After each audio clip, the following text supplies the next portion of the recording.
Time to continue. Opening it, start dressing it.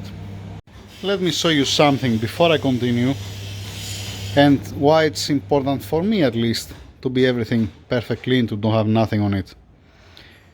I have mentioned this also for the Mercedes, BMWs, Volkswagen Audi, same story. You see, let us say the tensioner. This is one sample from what I'm gonna say. See here, it looks like it has a dirt, right? It looks like at this point that there is a dirt. This is not a dirt. See what it is?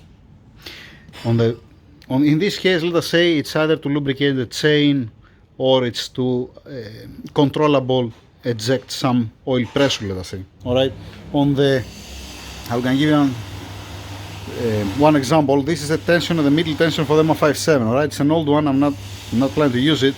I have it for a couple of tests. You see here there is a small hole, and you can see also the same hole from there inside. And if you follow here, you see that comes on this bolt here, it comes an oil pressure.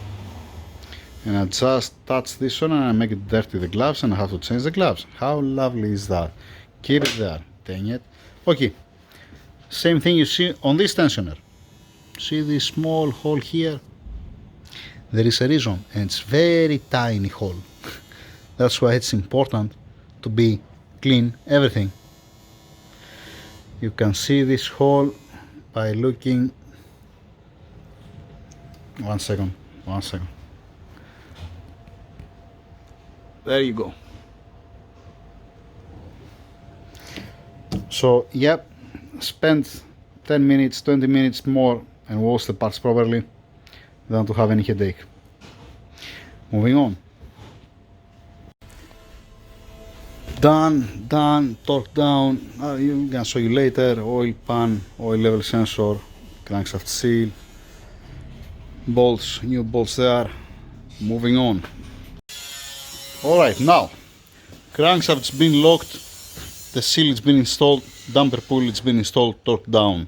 The marks align perfectly with a mark here. They're looking good. I'm continuing with the timing cover and the new seal of the timing cover, and this is coming almost together, cylinder head and timing cover. Yeah, head gaskets over there, head gasket here, the studs are here, and the bolts for the timing cover front are here. Let's prepare it. And that's it for today. Timing cover back in place, dual mass flywheel, the reading wheel, pulse wheel, how it's called this inside, with the washer, one washer in, one washer out, one washer, the reading wheel, and then another one washer, then the dual mass flywheel, torque down. Okay, done. It's still locked, the crank over there, cylinder head being torqued down, timing chain and the guides tomorrow. It says here torquing factory sequence 50, 70 and finally 100 foot-pounds, and then loosen, re-lube and re-torque each stud back to 100 foot-pounds individually. What does mean that one? Exactly what it says. You're following here the sequence 1, 2, 3, 4, 5, 6, 7, 8, okay? You're torquing down 50, 75, 100, and then you're coming back here one at a time. You're going to number 1, you're losing it completely, you're putting fresh lubricant, and then you're torquing it down again, and then again, and again. It's good. It's a good thing. This is a good thing. That's a good one.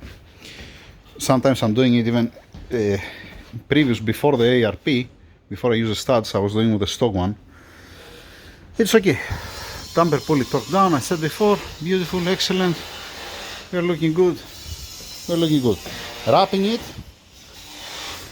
Wrapping it with nylon, don't feel anything inside, and continue tomorrow. Lifters, camshafts, cam adjusters, timing, you're gonna see tomorrow. Okay, that's it for today. Thank you, I'm going home. My arms, they're killing me.